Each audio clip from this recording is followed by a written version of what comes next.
누군가의 분노를 흡수하기 직전 아주 찰나의 순간이 있습니다. 그 사람의 고뇌를 마치 내 것처럼 느끼기 바로 전이죠. 대부분은 이 순간을 결코 알아차리지 못합니다. 그저 무게감이 다가오는 것을 느끼고 내면의 공간을 열어 짊어질 뿐입니다. 당신은 이것에 너무 익숙해져서 더 이상 의문조차 갖지 않습니다. 타인의 고통을 흡수하는 것이 당신의 존재 방식이 되어버렸습니다. 그리고 어쩌면 마음 깊은 곳에서는 이것이 사랑이라고, 이것이 진정한 연결이라고 믿고 있을지도 모릅니다. 하지만 당신의 가장 큰 장점이 사실은 당신을 가두는 감옥이 되었다면 어떨까요? 잠시 생각해 보세요. 당신은 모든 것을 느낍니다. 주변의 모든 미묘한 불편함과 슬픔의 그림자까지 포착해냅니다. 그리고는 어떻게 하나요? 잉크를 빨아들이는 물처럼 완전히 자신을 열어버립니다. 받아들이고 지탱하고 짊어집니다. 하루가 끝날 때쯤 당신은 텅 빈 차에 지쳐버립니다. 그런데 당신이 도와주었다고 생각한 그 사람은 어떤가요? 여전히 제자리에 있을 뿐입니다.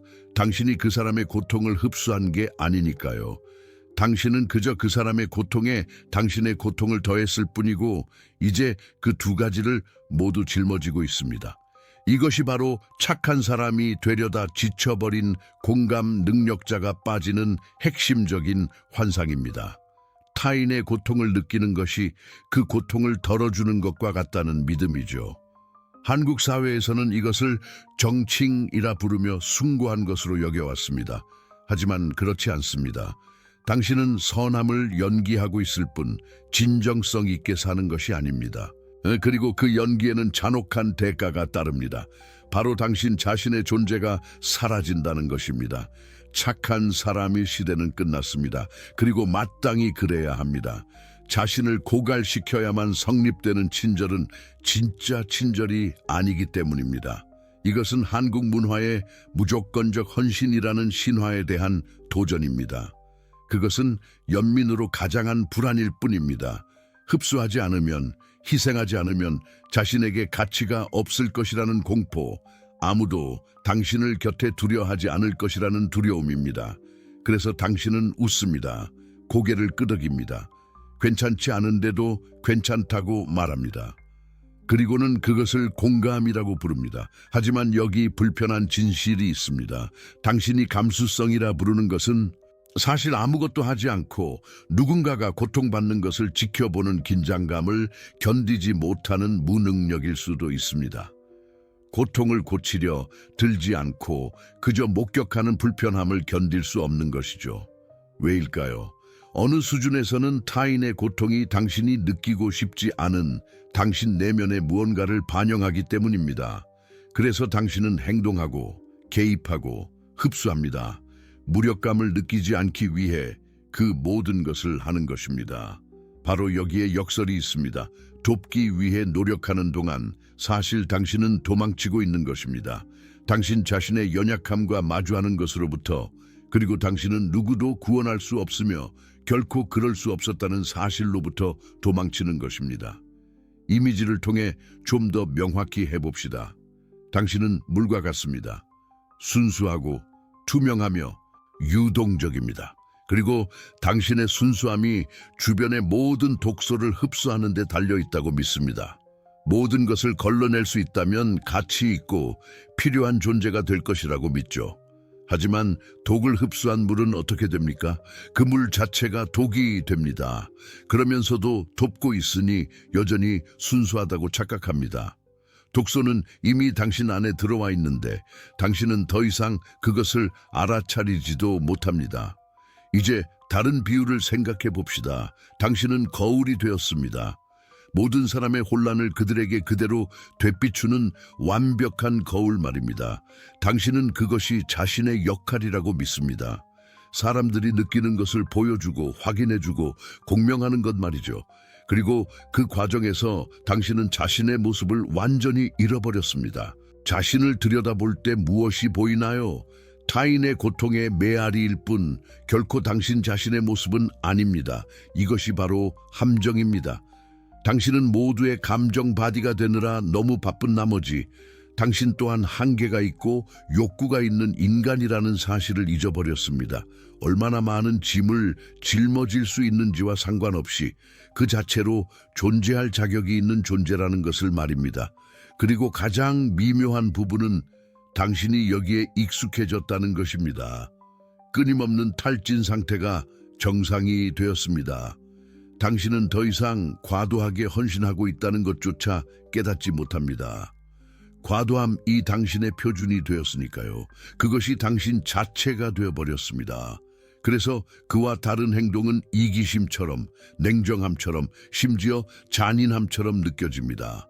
하지만 이 논리를 시험해 봅시다. 공감한다는 것이 당신이 사라질 때까지 타인의 고통을 흡수하는 것을 의미한다면 결국 무엇이 남습니까? 아무것도 남아있지 않기에 누구도 도울 수 없는 빈 껍데기뿐입니다. 당신은 완전히 희생했습니다. 무엇을 위해서요? 상대방은 여전히 제자리에 있고 단지 이제는 존재하지 않는 당신의 껍데기와 함께 있을 뿐인데 말이죠. 이것은 사랑이 아닙니다. 낭만화된 자기 파괴일 뿐입니다. 그렇다면 위험한 공감 능력자가 된다는 것은 무엇을 의미할까요? 아니요, 잔인해지라는 말이 아닙니다. 우리는 훨씬 더 급진적인 것에 대해 이야기하고 있습니다. 바로 진정한 존재감입니다. 조화와 일화, 이허의 가치를 소중히 여기는 한국 사회에서 이것은 혁명적인 개념입니다. 그리고 진정한 존재감은 경계를 필요로 합니다. 어디서 당신이 끝나고 어디서 타인이 시작되는지를 알아야 합니다. 누군가의 고통을 느끼는 것과 그것을 짊어지는 것은 다르다는 사실을 인정해야 합니다. 목격하는 것과 흡수하는 것 사이에는 엄청난 차이가 있습니다. 목격한다는 것은 누군가의 고통을 고치려 하거나 내 것으로 만들려 하지 않고 그저 그 고통 곁에 함께 있어주는 것입니다.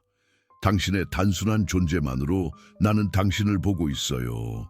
당신은 그 감정을 느껴도 괜찮아요 라고 말하는 것이죠.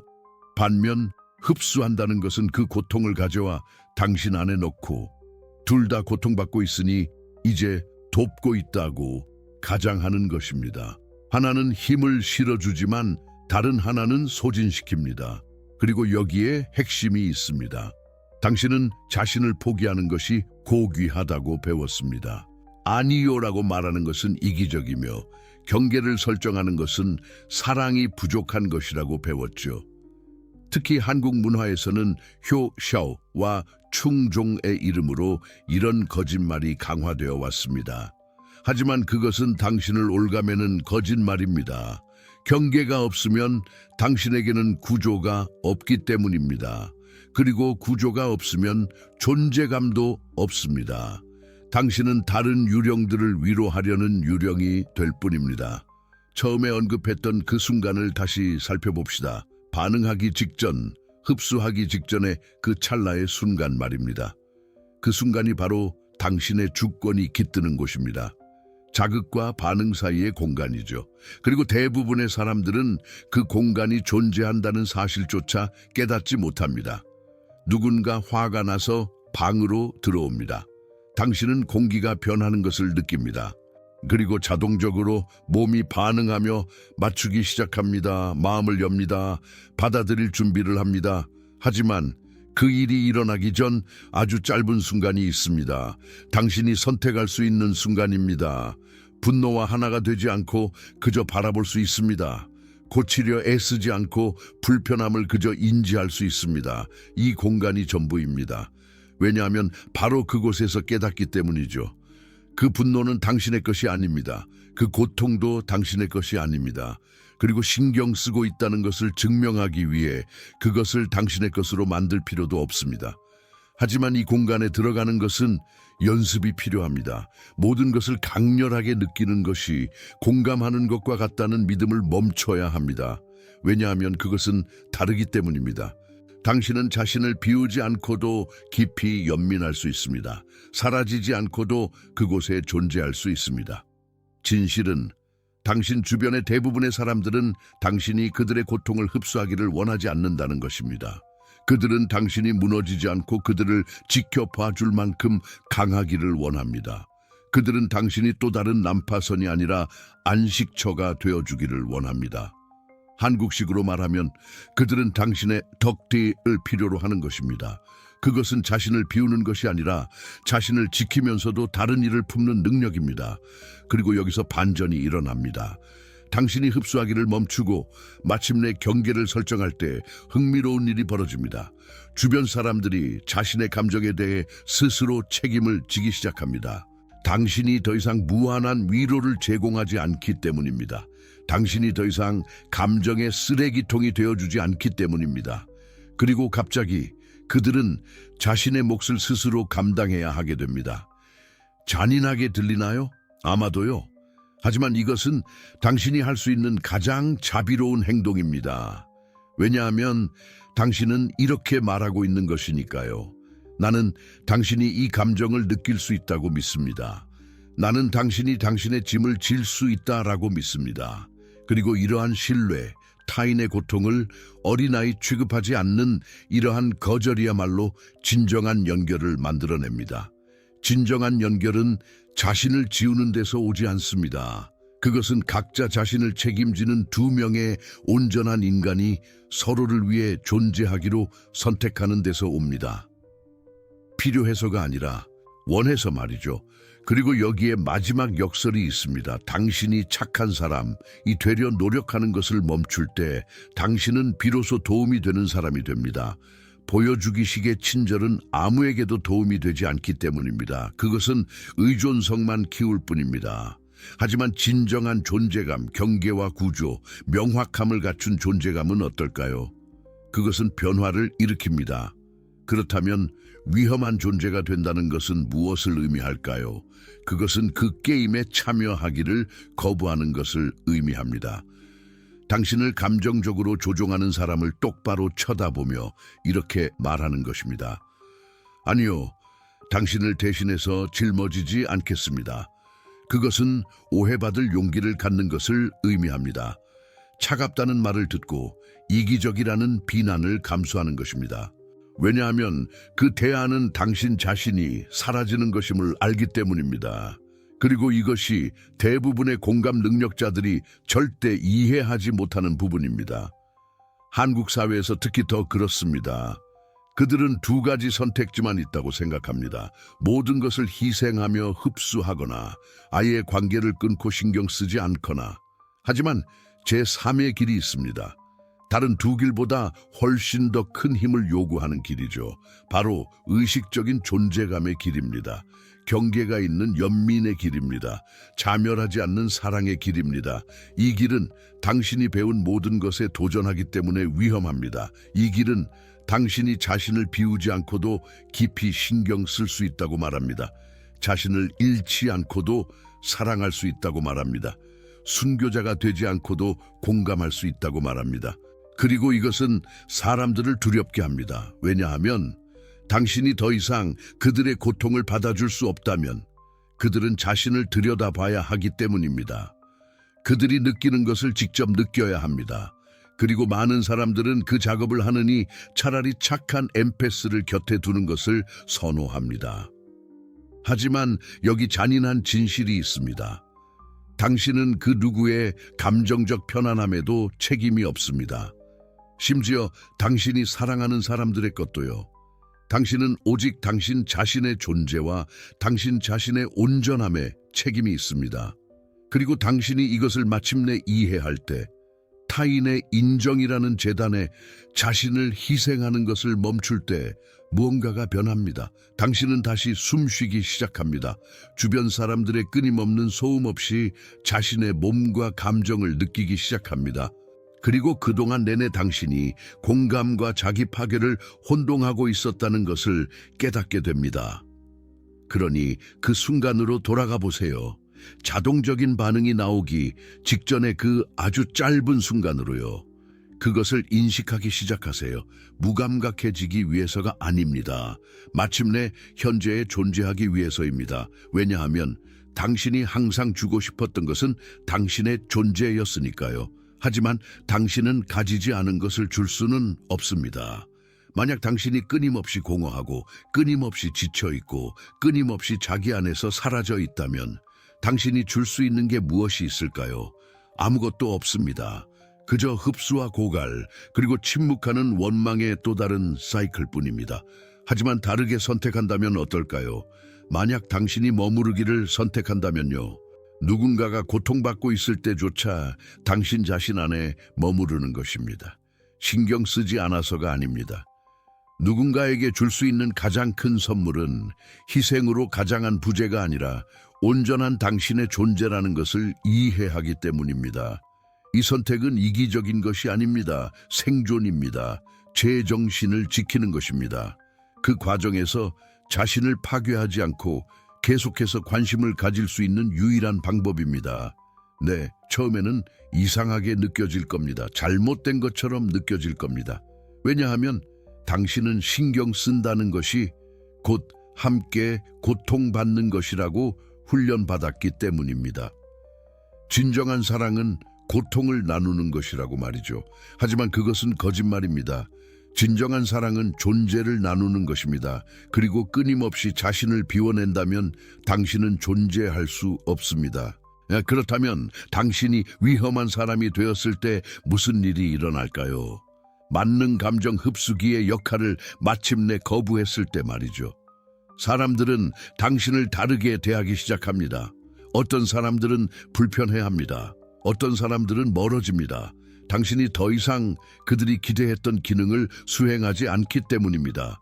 더 이상 무한한 위로의 대상이 아니기 때문입니다. 그리고 그것은 좋은 일입니다. 왜냐하면 남는 사람들, 끝까지 곁에 있는 사람들은 진정으로 연결을 원하는 사람들이기 때문입니다. 연기가 아니라, 희생이 아니라 두 사람 모두 온전히 존재하는 진실하고 상호적인 존재감을 원하기 때문입니다. 그리고 이것이 바로 약속입니다. 무감각해지는 것이 아닙니다. 관심을 끄는 것도 아닙니다. 자신을 파괴하지 않는 방식으로 신경 쓰는 법을 마침내 배우는 것입니다. 타인을 존중하면서 자신을 지키는 방식입니다. 지속 가능하고 현실적이며 진실한 방식입니다. 하지만 이 맥락에서 위험하다는 것은 정확히 무엇을 의미할까요? 해를 끼치는 것이 아닙니다. 계산된 차가움도 아닙니다. 그것은 대부분의 엠패스들이 그 무엇보다 두려워하는 어떤 것입니다. 당신이 쌓아온 정체성의 기반 그 자체에 도전하는 무언가입니다. 그리고 이것이 바로 우리가 다음에 이야기할 내용입니다. 착한 척 연기하지 않는 당신의 버전을 받아들인다는 것이 진정 무엇을 의미하는지에 대해서요. 인정받기 위해 희생하지 않는 모습 말입니다. 그저 존재하고 온전하며 현재에 충실하고 자신을 지워내기를 거부하기에 오히려 더 깊은 연민을 가질 수 있는 그런 모습입니다. 가장 위험한 진실은 바로 이것이기 때문입니다. 당신이 할 수 있는 가장 자비로운 행동은 착한 사람이 되기를 거부하는 것입니다. 그렇다면 엠패스가 위험해진다는 것은 정말 무엇을 의미할까요? 당신은 위험이 곧 잔인함이라고 배웠을 겁니다. 하지만 그것은 환상입니다. 위험은 남을 해치는 것이 아닙니다. 위험은 연기를 거부하는 것입니다. 위험은 아니요 라고 말하는 것입니다. 모두가 당신이 굴복하길 기대할 때 경계를 지키는 것, 그것이 바로 위험입니다. 이것이 아무도 당신에게 말해주지 않은 진실입니다. 수년 동안 당신은 엠패스가 된다는 것이 무한히 이용 가능하다는 뜻이라고 믿도록 길들여졌습니다. 모든 것을 흡수하고 아무것도 거절하지 않는 것 말이죠. 이런 왜곡된 논리 속에서 경계를 설정하는 것은 이기적인 것처럼 보였고, 거절하는 것은 냉정해 보였으며, 자신의 에너지를 지키는 것은 상대를 버리는 것처럼 느껴졌습니다. 하지만 이 생각을 완전히 바꿔봅시다. 착한 사람이 되는 것이 문제인 이유는 단순히 지치기 때문만은 아닙니다. 그것이 거짓이기 때문입니다. 그것은 연기입니다. 거절당하는 것을 피하고 갈등을 피하고 당신에게도 경계를 가질 권리가 있다는 적나라한 진실을 피하기 위해 쓰는 가면일 뿐입니다. 그렇다면 위험한 존재가 된다는 건 어떨까요? 위험한 것은 중립적입니다. 위험한 것은 힘을 줍니다. 위험한 엠페스는 불과 같습니다. 불은 온기를 줍니다. 빛을 주고 생명을 줍니다. 하지만 분명한 경계가 있습니다. 잘못 만지면 화상을 입게 됩니다. 그리고 불은 그것에 대해 사과하지 않습니다. 죄책감에 몸부림치지도 않습니다. 그저 자연스럽고 의심할 여지 없는 경계를 가진 채 그 자체로 존재할 뿐입니다. 잠시 생각해 보세요. 불은 누구의 비위도 맞추려 하지 않습니다. 자신이 충분히 착한지 의심하지 않습니다. 누군가 자신의 열기에 기분이 상했는지 걱정하느라 잠을 설치지도 않습니다. 불은 자신의 방식대로 가진 것을 제공할 뿐이고 다가오는 사람들은 불과 어떻게 상호작용할지 의식적으로 선택해야 합니다. 이것이 바로 당신이 착한 사람이 되기로 결심했을 때 잃어버린 주권입니다. 당신은 자신의 조건을 타협하기 시작했습니다. 타인의 기대에 맞춰 자신을 깎아내기 시작했습니다. 누구도 불편하게 하지 않기 위해 자신의 온기를 억누르기 시작했습니다. 위험한 존재가 되기 위해 잔인해질 필요는 없습니다. 그저 진실해지면 됩니다. 그리고 끊임없이 사회적 연기를 요구하는 이 세상에서 진정성은 가장 파격적인 행동입니다. 저는 이것을 의견이 아닌 철학적 프레임워크로 제시합니다. 구조적 진실로서 말이죠. 진정한 공감, 실제로 변화를 일으키는 공감은 무분별한 흡수에서 오지 않습니다. 그것은 명료함에서 옵니다. 언제 연결되고 언제 물러날지 의식적으로 선택하는 것에서 옵니다. 주변의 모든 감정이 당신의 것은 아니라는 사실을 깨닫는 지혜에서 옵니다. 그렇다면 실제로 이것을 어떻게 실천할까요? 차갑거나 단절된 느낌 없이 어떻게 이런 유형의 엠패스가 될 수 있을까요? 그 답은 대부분의 사람들이 완전히 간과하는 것에 있습니다. 바로 반응하기 전의 공간입니다. 생각해 보세요. 누군가 당신에게 분노를 표출할 때 무슨 일이 일어날까요? 당신이 그 분노를 흡수하기 전 아주 짧은 찰나의 순간이 있습니다. 그 분노가 당신의 것이 되기 전 당신이 방어하고 변명하고 움츠러들기 전의 순간 말입니다. 진정한 힘은 바로 그 공간에 존재합니다. 대부분의 사람들은 이 공간을 건너뛰고 바로 반응해버립니다. 하지만 위험한 엠패스는 어떨까요? 그들은 그 공간에 머무릅니다. 그 공간을 확장합니다. 자동적으로 반응하는 대신 의식적으로 대응을 선택합니다. 진정한 힘은 멈춤에 있습니다. 당신이 대답을 선택하는 바로 그 순간에 말이죠. 그리고 여기에 급진적인 발상의 전환이 있습니다. 당신은 스펀지가 아닙니다. 결코 스펀지였던 적이 없습니다. 당신은 필터를 가진 주체적인 존재입니다. 분별력이 있고 감정이 되지 않은 채 감정을 관찰할 수 있는 능력을 가진 존재입니다. 누군가 분노를 쏟아낼 때 당신은 날씨를 관찰하듯 그것을 바라볼 수 있습니다. 비가 오는 것을 인지하지만 당신이 비가 되지는 않습니다. 폭풍이 있다는 것을 알지만 그것에 휩쓸릴 필요는 없습니다. 잠시 상상해 보세요. 당신은 집 안에서 창밖을 내다보고 있습니다. 밖에는 거센 폭풍우가 몰아칩니다. 번개, 천둥, 사나운 바람. 당신은 그 모든 것을 봅니다. 그 강렬함을 인지합니다. 밖에 있는 춥고 젖은 사람에게 연민을 느낄 수도 있겠죠. 하지만 누군가 고통받고 있다고 해서 문을 열고 폭풍우 속으로 달려들지는 않습니다. 당신이 신경 쓰고 있다는 것을 증명하기 위해 빗속으로 뛰어들지 않습니다. 피난처를 제공할 수는 있습니다. 수건을 건넬 수도 있습니다. 곁에 있어 줄 수도 있습니다. 하지만 그들의 폭풍 속에 함께 빠져 죽지는 않습니다. 이것은 냉정이 아닙니다. 이것은 통달의 경지입니다. 냉정함은 타인의 고통을 완전히 무시하는 것입니다. 완전한 단절이죠. 문을 잠그고 폭풍이 존재하지 않는 척하는 것입니다. 하지만 제가 설명하는 것은 완전히 다른 것입니다. 그것은 의식적인 연결입니다. 흡수되지 않는 존재감입니다. 무너지지 않는 연민입니다. 당신은 감정을 봅니다.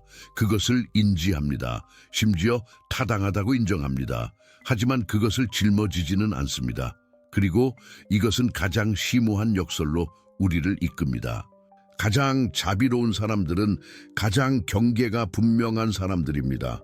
이 말을 깊이 새기세요. 진정으로 자비로운 사람들, 실제로 남을 도울 수 있는 사람들은 엄격한 경계를 설정한 사람들입니다. 경계는 연결을 방해하지 않기 때문입니다. 경계는 연결의 깊이를 보호합니다. 경계 없는 연민은 연민이 아닙니다.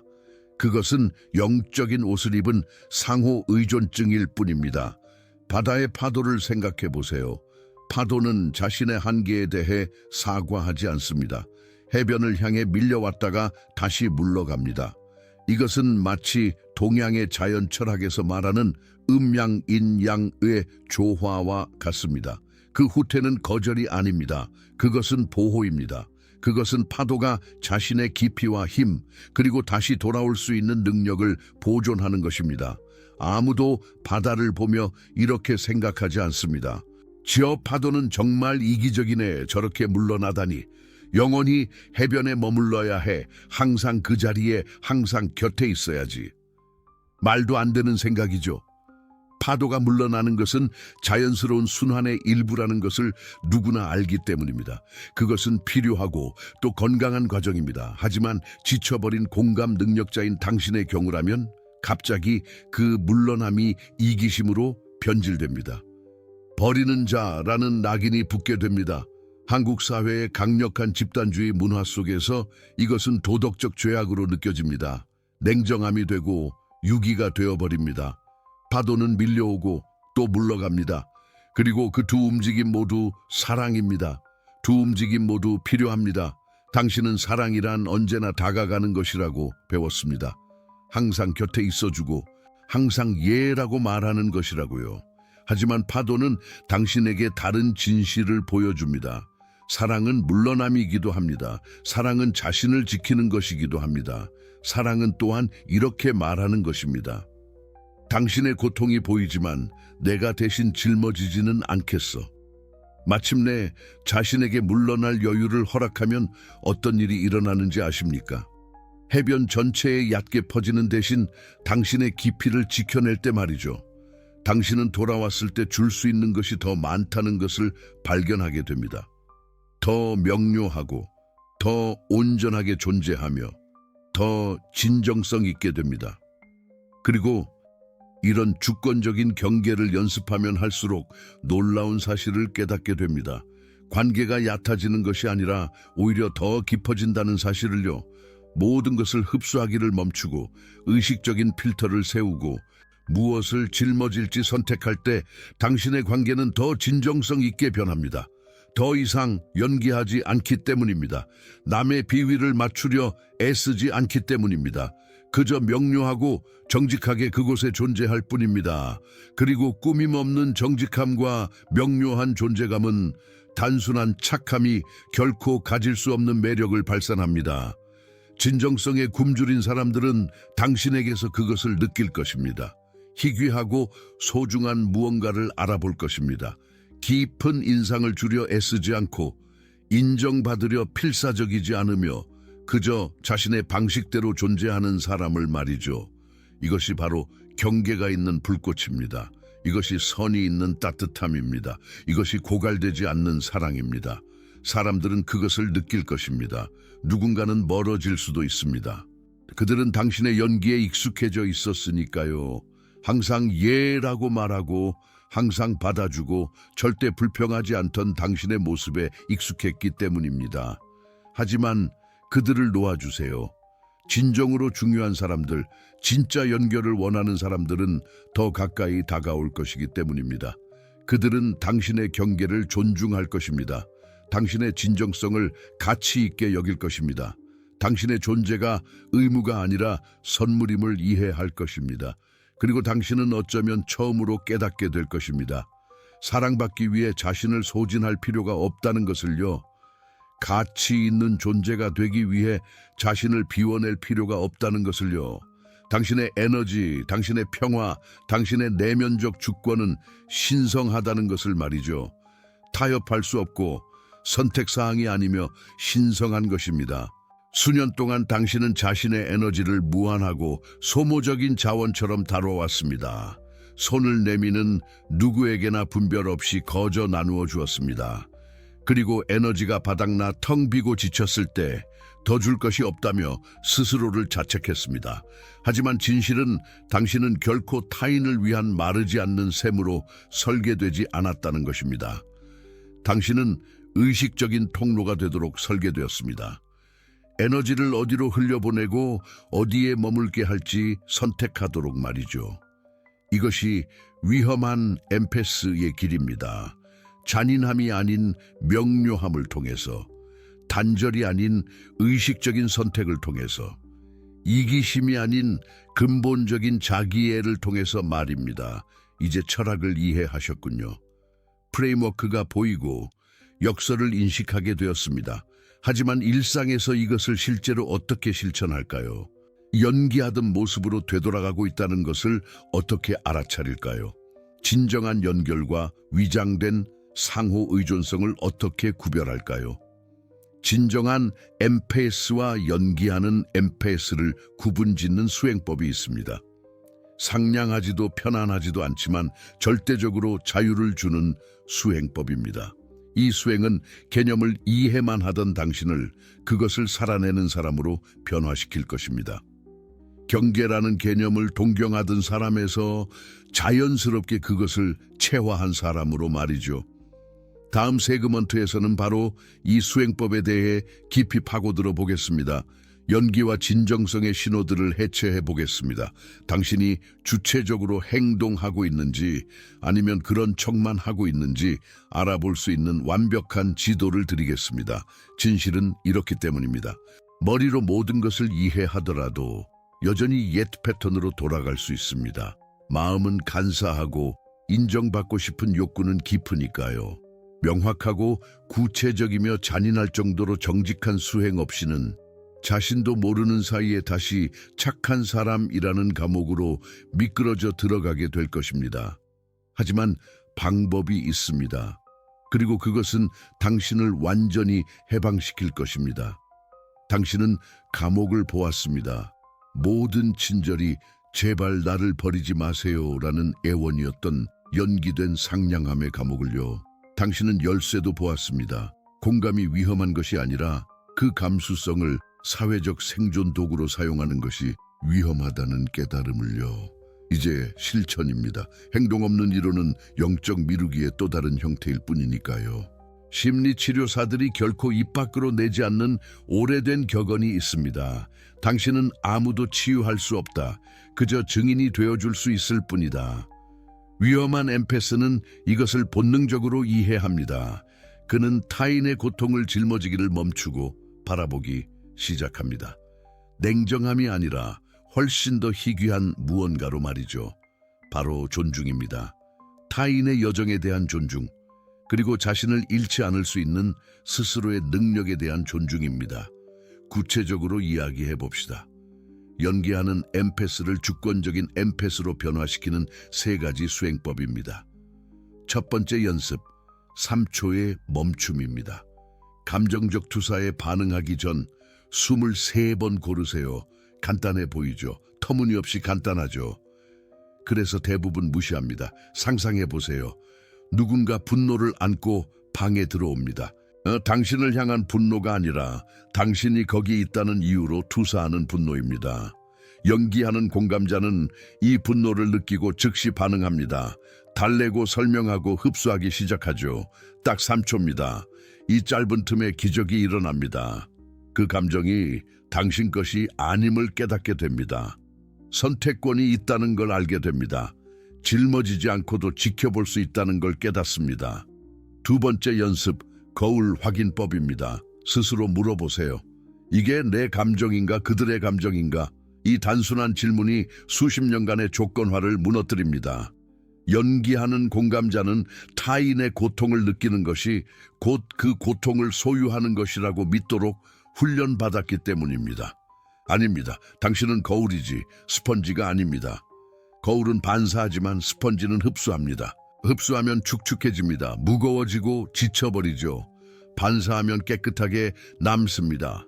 언제든 반응할 수 있고 온전한 상태로요. 깨어나기 시작한 한 남자가 충격적인 사실을 깨달았습니다. 여동생과 대화할 때마다 죄책감을 느꼈던 겁니다. 무슨 말을 해서가 아니라 무언가를 하지 않았기 때문이었죠. 바로 그녀를 구원하지 않았다는 것. 여동생은 부탁한 적도 없었습니다. 하지만 구원자 역할에 길들여진 그는 그 무게를 자기 것처럼 느꼈습니다. 거울 확인법이 모든 걸 바꿨습니다. 이게 내 죄책감인가 아니면 내가 해야 한다고 믿는 투사인가? 답은 언제나 같았습니다. 투사였죠. 그리고 그 순간 자유가 시작되었습니다. 세 번째 연습, 불의 경계선입니다. 소리내어 말해보세요. 당신의 고통이 보입니다. 하지만 내가 짊어지지는 않겠습니다. 이건 차가움이 아닙니다. 주권입니다. 연민과 자기 희생의 차이죠. 연민은 봅니다. 인정하고 지켜봅니다. 반면 자기 희생은 해결해야 한다고 믿습니다. 짊어져야 하고 사랑을 증명하기 위해 자신을 녹여 없애야 한다고 믿습니다.